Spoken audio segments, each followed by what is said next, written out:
Dr. Pulkit Mathur, and today in this module we will learn about product information and menu labeling. Let's begin this module with a detailed lesson on product information.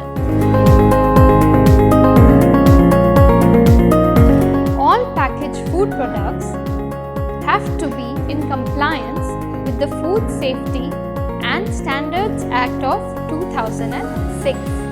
Under this act, all such packaged food must carry a label and requisite information.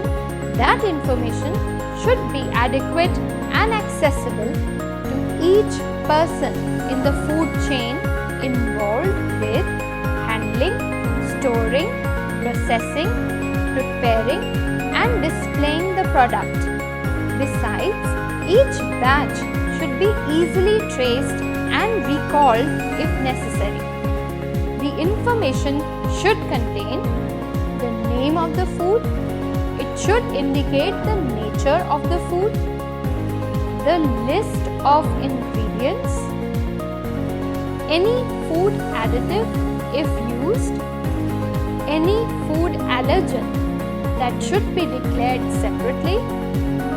Added water is to be declared in the list of ingredients except in cases where water forms a part of an ingredient.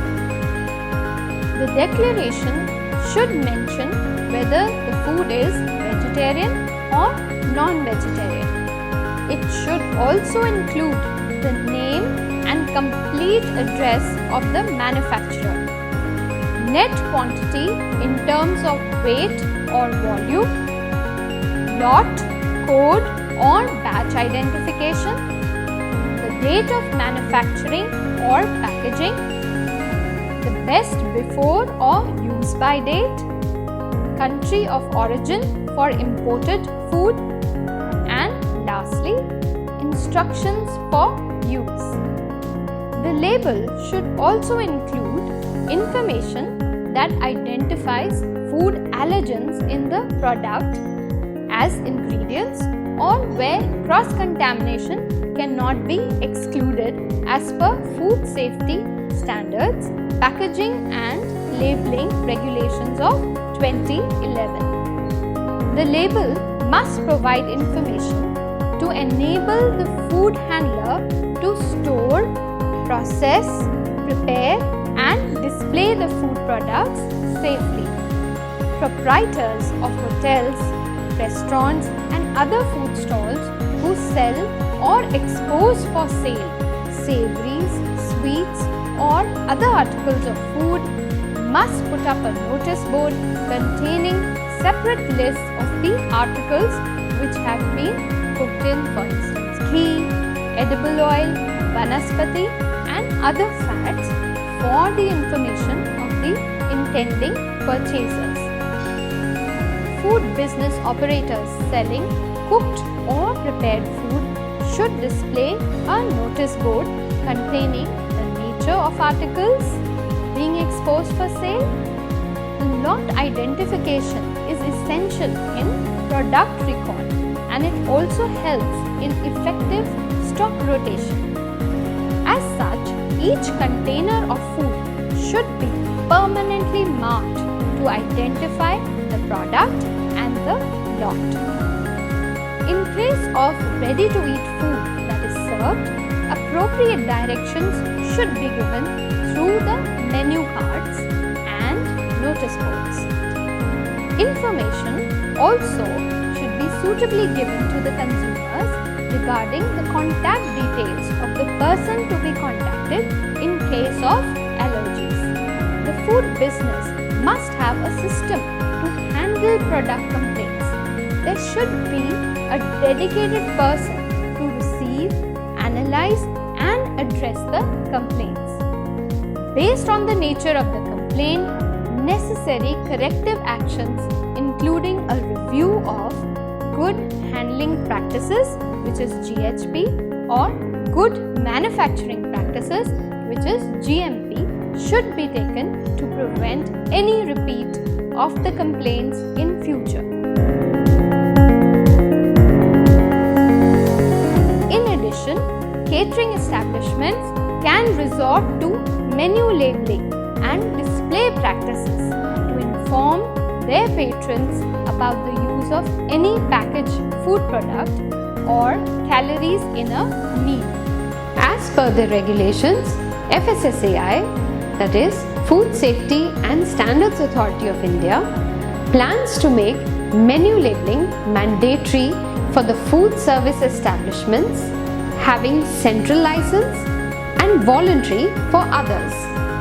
FSSAI encourages smaller establishments to voluntarily adopt menu labeling and contribute in promoting public health and also demonstrate that they are responsible food business operators. Menu labeling will apply to meals and snacks from hotels, restaurants, quick service restaurants, bakeries, coffee shops, ice cream stores, takeaways. Also to takeouts and delivery foods such as pizza, alcoholic drinks such as cocktails when they appear on the menus. Exemptions from menu labeling include event caterers and food service premises that operate for less than 60 days in a calendar year. Self-serve condiments that are free of charge and not listed on the menu, special order items or modified meals and menu items as per customer's request. As part of the menu labeling process, the food establishment can display information about name of the product, the calories in a meal such as the total calorie intake in a dish, the detailed nutritional information such as protein, fat, carbohydrate and sugar intake. Remember that values mentioned in the menu are as per the standardized recipe followed in each food service establishment. Next is the information on potential allergens present in food items, whether the product is gluten-free, indication whether it is veg or non-veg product, storage and holding temperatures, manufacturing and use by details, information relating to organic food or ingredients or fortified food. Upon the consumer's request, written nutritional information on the food items sold by the FPOs should be provided either in the form of booklets or handouts or on their website. In addition to this, e-commerce FBOs are required to provide the information in the menu linked with each food service establishment linked on their platform. There should be a nodal person appointed to redress any grievances or provide information sought by the consumer. Food safety display boards should be put up in prominent places within the premises along with all the necessary contact details. FSSAI has also developed the Food Safety Connect, which is a consumer-centric portal that offers a centralized platform to the Indian consumers to raise concerns related to food safety and hygiene. This allows consumers to report any malpractices pertaining to food safety along with the related images. With that, we come to the end of today's module. Thank you for watching this video.